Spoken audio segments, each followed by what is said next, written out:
Freemasonry is a secret brotherhood whose origins go back to the builders' guilds of the Middle Ages. Maçon in French means bricklayer.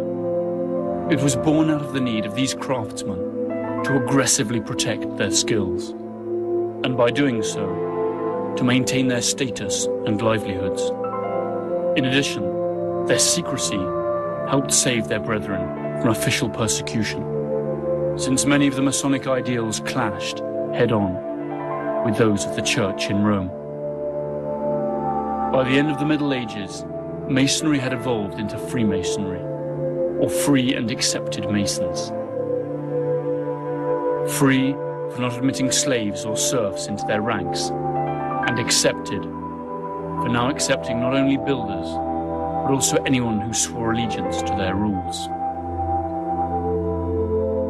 Freemasonry became an anti-clerical, an anti-monarchical secret society that kept many of the symbols and rituals of the original builders' guilds.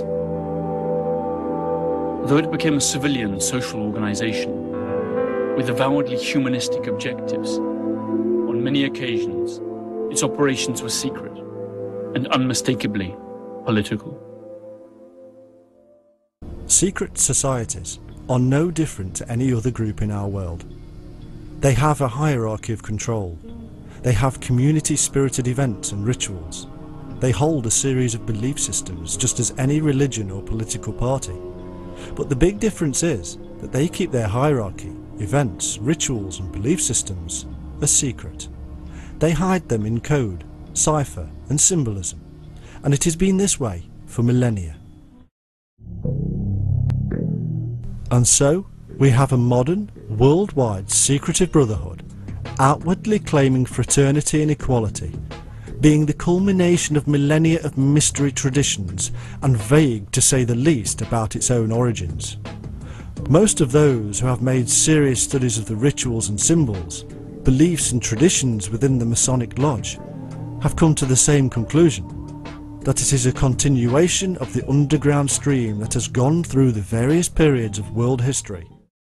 Probably the #1 secret society in terms of fear and speculation are the Freemasons. The Freemasons are the connective tissue that have carried ancient knowledge all the way through the centuries up into the modern secret societies. The secret society of Freemasons was born out of the Stonemasons Guild sometime in the 1600s. The exact details of this strange transformation remain a mystery. We know that in 1599, when we have the oldest extant minutes of a lodge in Scotland, that they are very definitely meeting as a labor union. And we know in 1717, when the 4 old lodges come together in London, they're now gentlemen's clubs. So during the 1600s, something happened. What happened was the enormous upheaval in political and intellectual life known as the Enlightenment. In Britain, men like Isaac Newton turned away from church dogma and towards science and reason as ways to understand the world. Freemasonry is rooted in this period when science is becoming the center of learned culture. The center of science in this period is the Royal Society, and by the early 18th century is being headed by Sir Isaac Newton. They were intending to create a new belief system, a new cosmology, a new way of looking at the world, more fitting with their own experience. Using only mathematics and observation, Newton constructed a system of rational laws that explained the workings of the natural world without need of God's direct intervention.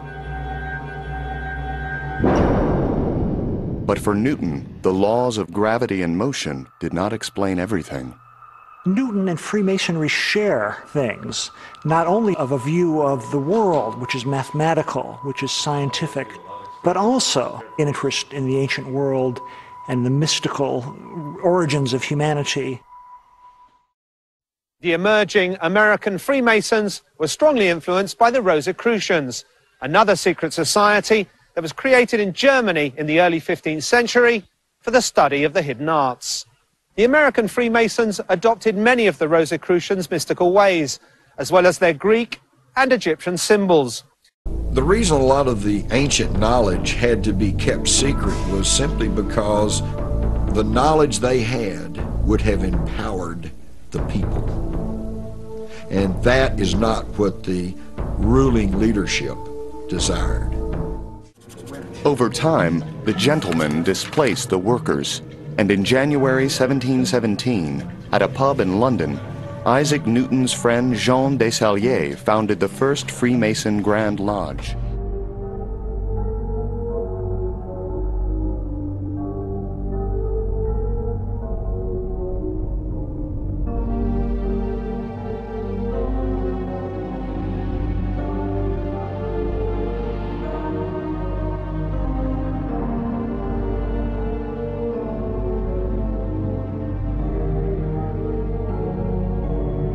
Μέσα στην κυβέρνηση σήμερα δυστυχώς είναι μασόνοι και όταν πούμε μασόνος είναι Εβραίος.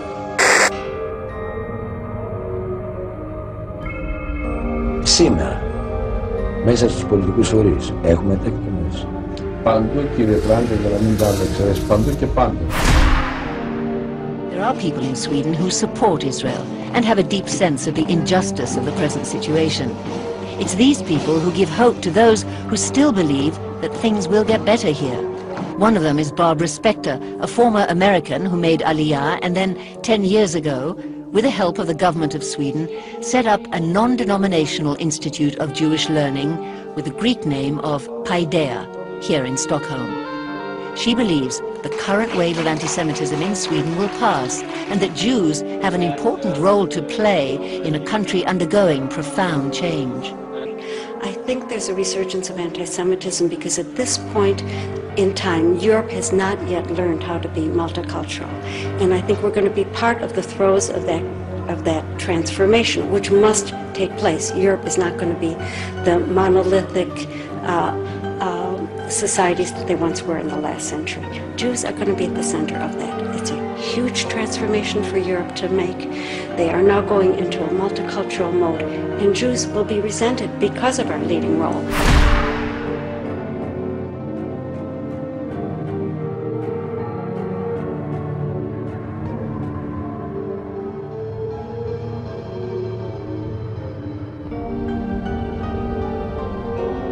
Adayları tanıtınız. Serdar Büyüküstü, mesleği elektrik mühendisi. Aykut Erensoy, mesleği elektrik mühendisi. Kenan Ali Akman, mesleği serbest ticaret. Adayların kimlikleri anlaşıldı. Onları içeri alınız.